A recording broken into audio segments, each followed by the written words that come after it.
একটা কার্যকর সংসদের প্রত্যাশা সবাই করছে, আবার এই সংসদটা নানা কারণে ব্যতিক্রম। একটা হচ্ছে বহু বছর পর আমরা একটা ভালো ভোট, সঠিক বিরোধী দল সহ সংসদ পাচ্ছি।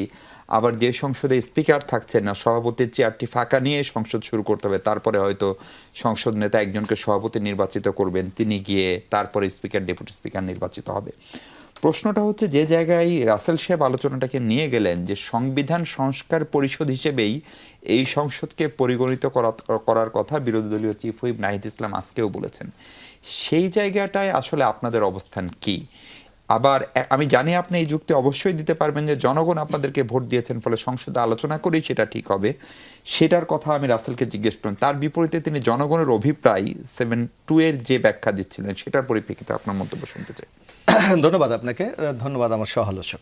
না, এখানে একটি কথা আপনি দেখেন যে এখানে রাসেল অথবা আইয়ুবী ভাই যে কথাগুলি বলেছে, আপনি দেখেন একটা আপনাদের এদের মধ্যে বিরোধী দলের মধ্যে একটা ডাবল স্ট্যান্ডার্ডের একটা ভূমিকা আমরা লক্ষ্য করি। আপনি যে কথাটি উত্থাপন করেছেন যে যখন এই উপদেষ্টা পরিষদ যখন শপথ নেয় তখন কিন্তু রাষ্ট্রপতির কোনো ফেসিস ছিলেন না, তখন কোনো সানন্দে, বরং আমরা দেখেছিলাম এই জুলাই গণ অভ্যুত্থানের যাদেরকে আমরা নায়ক বলি 3 জন সেদিন কিন্তু শপথ নিয়েছিলেন। সেদিন কিন্তু তারা কোনো প্রশ্ন উত্থাপন করেন নাই, অথচ আমাদের কাছে কিন্তু এই সুযোগটা ছিল। সেদিন মহামান্য রাষ্ট্রপতির কাছে শপথ না নিয়ে তারা কিন্তু শহীদ মিনারে নিতে পারতেন, সোহরাওয়ার্দী উদ্যানে নিতে পারতেন, এমনকি জাতীয় স্মৃতিসৌধ নিয়ে গেছে, কিন্তু সেদিন কিন্তু তারা করেননি। তখন এই সংবিধান নিয়ে কিন্তু তারা কোনো প্রশ্ন তোলেননি। আজকে যখন জনগণের ভোটে একটা সরকার নির্বাচিত হয়েছে, তখন কিন্তু নানা ধরনের প্রশ্ন তুলে এই সরকারটাকে একটা বিব্রতকর অবস্থার মধ্যে ফেলতে চায়। যেমন একটা কথা বলেছে, উনি বলেছে জনগণের অভিপ্রায়। আপনি জনগণের অভিপ্রায় যেমন সত্য, তারপর সংসদের একটা কিন্তু রেওয়াজও আছে, আপনাকে এটা কিন্তু লক্ষ্য করতে হবে। আপনাকে কিন্তু একটা রেওয়াজও লক্ষ্য করতে হবে।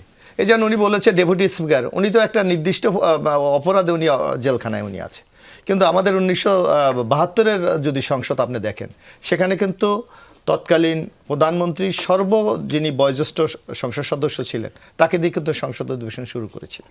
কিন্তু রেওয়াজ তো বাংলাদেশে আছে, আপনি অস্বীকার করতে পারবেন না। তাহলে কালকে যে সংসদ অধিবেশন হচ্ছে সেখানে নিয়ে কেন প্রশ্ন হচ্ছে যে স্পিকারের চেয়ার খোলা ফাঁকা থাকবে?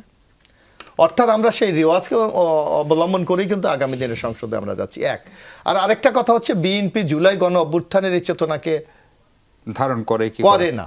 আমরা তো অবশ্যই বলেছি, আমরা তো এখনো বলেছি জুলাইয়ের ঐক্যমত কমিশনের স্পিরিটকে আমরা ধারণ করি, এবং আমরা এটা এই যে সাংবিধানিক পরিষদের কথা যেটা বলছে আমরা স্বাক্ষর করবো না, এটা তো আমরা বলিনি, কিন্তু আমরা বলেছি এটা বর্তমান যে কনস্টিটিউশনের আওতায় সরকারটা চলছে সেই কনস্টিটিউশন এটা কাভার করে না। তা যে বিএনপির মতো একটা দায়িত্বশীল রাজনৈতিক দল একটা অসাংবিধানিক কাজের সম্পৃক্ত হতে পারে না, এটা কিন্তু আমাদের স্পষ্ট। আরেকটু ব্যাপার, ওনারা একটা কথা বলে যে এই যে হা ভোট জয়যুক্ত হয়েছে, তো উনি একদিকে যদি হা ভোটের কথা বলে, অন্যদিকে বিএনপিকে তো টুটার মেজরিটি দিয়েছে, সেই রায়ের কি হবে? আরেকটি কথা ওনারা প্রায় এই জিনিসটা, সেই রায় দিয়ে সংসদ চলবে না, সরকার চলবে, সরকার চলতে হলে যখন সংসদটা চলবে, আপনার যেই বিষয়গুলি আমরা ঐক্যমত হয়েছি সেগুলি তো প্রত্যেকটা সংসদে বিলে এগুলি অ্যামেন্ডমেন্ট করতে হবে, এবং সম্ভবত সেগুলো কালকে আইনমন্ত্রী 133টা অর্ডিন্যান্স আমরা সংসদ উপস্থাপিত হবে। এগুলি পরে যদি বিরোধী দল যাবে আলোচনা করবে যে এটা সংসদে পাশ হওয়ার মতো হবে, যেটা হবে না সেটা বাতিল হয়ে যাবে। এটা তো সংসদের একটা রীতি, কিন্তু আপনি সেইটাকে অ্যাভয়েড করে আপনি আপনার মতো একটা থিওরি আপনি দিচ্ছেন। এই জিনিসগুলি আমরা মনে করি যে সংসদকে যদি আপনি কার্যকরী করতে চান, অবশ্যই আপনাকে পজিটিভ মত। আরেকটু জিনিস আপনি দেখেন, এই যে ঐক্যমত কমিশনের ভিতরেও কিন্তু একটা ঘাপলা আছে। আপনি দেখেন, যখন ঐক্যমত কমিশনের সিদ্ধান্ত হয়েছিল, আপনার নিশ্চয় মনে আছে, প্রথম যেই বিজ্ঞপ্তিটা প্রকাশ করেছিলাম বিএনপির নোট অফ ডিসেন্ট সহ, যে 30টি বিষয়ে ঐক্যমত হয়েছে, বাকিগুলির নোট অফ ডিসেন্ট আছে, পরে চূড়ান্ত কপিতে সেটা নেই। কিন্তু যখন চূড়ান্ত কপি প্রকাশ করা হলো, সেখানে এখানে বিএনপির সাথে একটা প্রতারণা করা হয়েছে। সেগুলি বিএনপি কিন্তু পরের দিনে আপনার স্পষ্ট মনে আছে, প্রেস কনফারেন্স করে আমাদের দলের পক্ষ থেকে বলা হয়েছে ঐক্যমত কমিশন আমাদের সাথে এই বিষয়গুলি প্রতারণা করেছে, আমাদের নাম নোট অফ ডিসেন্ট।